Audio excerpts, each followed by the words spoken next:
Okay, so we'll start again. Tapos na po natin ang gear number 5. Punta ulit tayo ng gear number 6. Punta tayo ng layer.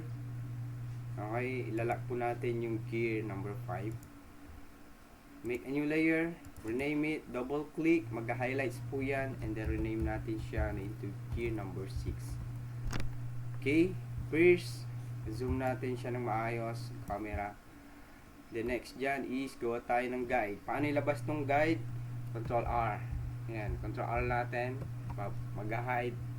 Control R uli natin. Magre-reveal po yung guides. Alright. So, hilaw ulit tayo ng guides natin.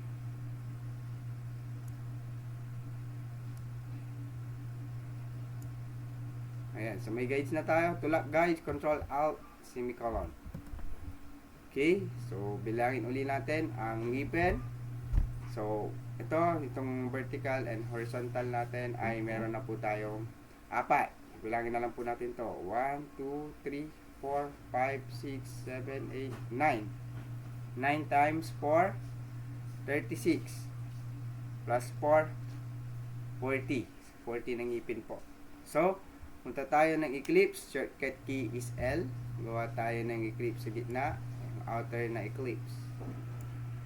And then, lagyan natin ng fill. Lagyan ko po ng blue. And then, gawa tayo ng triangle. So, punta tayo ng polygon.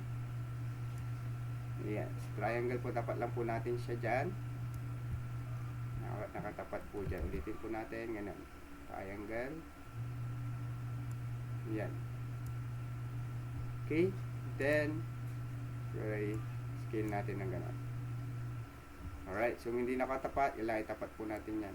Nakatapat po yan dapat. Ganyan, okay? So, ulitin ko na lang para mas maayos sa tingin. Ayan, tapat siya dyan. Ayan, scale down natin. Shortcut key is B. And then, scale down lang natin to. Select po natin, palitan ko na ng color para makita nyo po. Select po natin yung dalawang point na nasa ilalim. Gamit ng direct selection tool, deselect ko muna sa labas, click sa labas. Select, to deselect, click sa labas. Click nyo to, and hold shift click. And then shortcut key is S for scale tool, S. Then, click and drop. Then, punta tayo ng direct selection tool, select po natin yung point na to, and drop. General selection tool, lain natin dyan. Yeah. Then, rotate tool or habang nakaselect po yung object natin na ito, punta gamit ang selection tool. Pagkatapos mo select, na tayo ng rotate tool, shortcut keys R, dito po siya. Then hold Alt, click mo dito sa my point of center. Okay, so kanina 40, 360 divide 40. Copy, then duplicate na lang natin.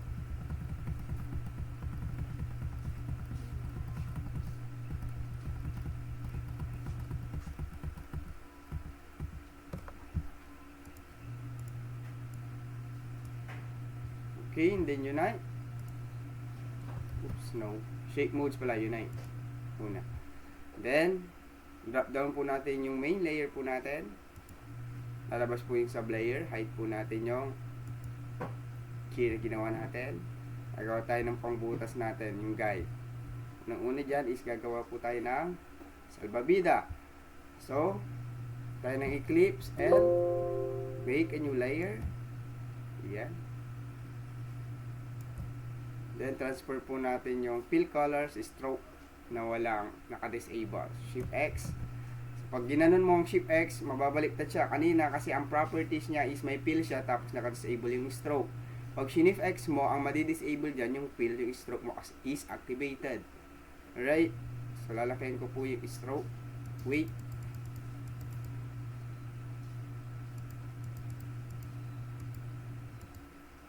Sasakto ko lang. And then, expand ko siya para maging compound shape. Object, expand. Okay. Next, ayan, hide ko uli siya.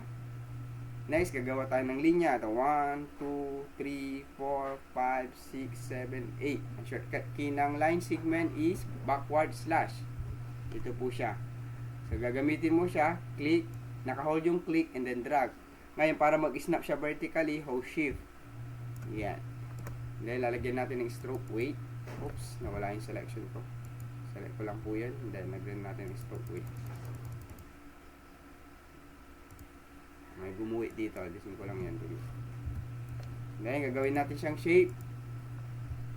Object. Expand. Alright. Then, ikutin natin siya. 8. Rotate tool or hold alt click. So, paulit-ulit lang po yung ginagawa po natin na process. No? Hold T. Ayan. Then, next, i-reveal po natin yung salbabida dyan, yung ginawa natin. Ayan. Select mo sila, and then minus pa. Para makita nyo yung nangyari. Palitan ko lang ng color. So, ganun yung nangyari, ano. Ayan. Gumawa tayo ng salbabida, and then gumawa tayo ng line segment. Ngayon, in-expand natin. Ito po yung ima-minus natin ngayon. Minus front. Okay? And then, itong salbabida na to na nabutasan, ito po yung ima-minus natin ngayon doon sa gear na ginawa natin. Para magkaroon ng butas. And then, minus front ulit. Alright? Hide po natin yan. And then, punta tayo ng Eclipse. Alright. Alright. Check po natin to Eclipse. Then, next, wagtan ko ng color para makita nyo. And then, ima-minus front ko siya. Heel, and then minus front. Yan. In this case, parang may curvy siya doon. So, select ko sila gamit ang lasso tool. Ang select natin ito ng points, multiple points. Yan. Yan. And then, hold shift, may plus yan. Pag alt, minus. Pag shift, select ka pa ng other points. Yan. Freestyle po siya. Kung ano yung ending point mo, yun din yung starting point mo, yun din yung ending point mo. Yun, no? Dito ka nag-start. Hold shift. Naka-hold lang yung shift, naka-plus sign. Yan. Ipi-freestyle mo siya kasi select ko yung point na ito. Yan. Ganun din sa kabila. And then, i-reveal ko sila. Ganun. Ganun. Pwede rin. Para kung kaya mong i-control, gamit ka yung mouse mo.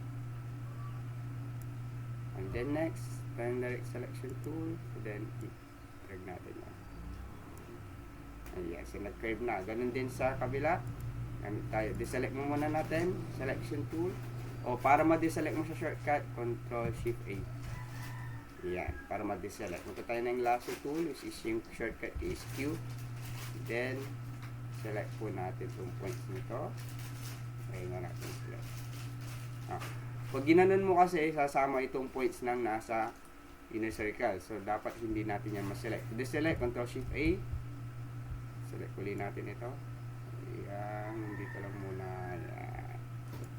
Then, para mag-select ng ibang mga points, hold shift para lumabas yung plus.